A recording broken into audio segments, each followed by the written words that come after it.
Hey everyone, Josh with Alliance. On today's Tech Tip Tuesday, we're going to be going over the remote antenna systems, specifically on this pump that we're working on today. This one has a Scanreco remote system.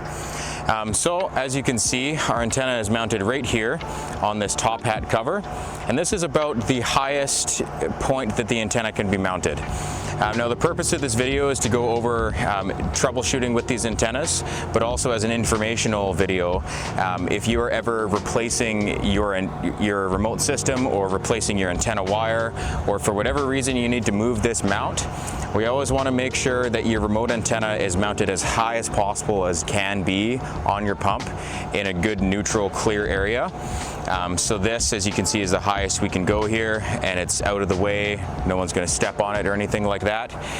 If your antenna was mounted somewhere lower, it can be interfered by all the metal on these pumps and cause your remote to disconnect. So a few troubleshooting tips with these as well, with this being a Scanreco system. If you are ever experiencing issues with your remote randomly disconnecting, your e-stop turning on, or the two red lights flashing on your Scanreco remote, and you suspect that it may be an issue with your antenna, one thing you can do to rule out the wire harness that goes all the way to your receiver is you can actually take this gray antenna here and unscrew it.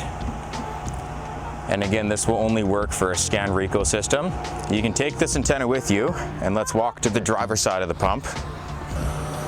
Okay, so over at our driver's side cabinet, which I've got open already, you can see we've got our Scanreco receiver right here.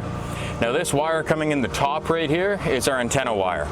So again, if you're suspecting a problem with it or anything like that, what you can do is with your antenna in hand, you can just unscrew this wire right here, leave that off to the side, and you can take your antenna and screw that in right here, all the way just finger tight.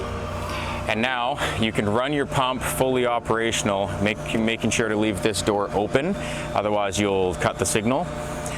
So if you now don't experience whatever problem you were with your remote disconnecting or anything like that, then you now know that your harness for your antenna between here and all the way up there may be compromised, broken, or something like that. And if that is the case, you can give us a call and we can send you a new one out. Now, in addition to all that, we don't only just carry parts for Scanreco remote systems. We carry remote antenna harnesses, antennas, and any part you may need for any remote system you have on any Alliance or other brand of pump as well. So if you ever have any questions or need to order parts, anything like that, just feel free to give us a call.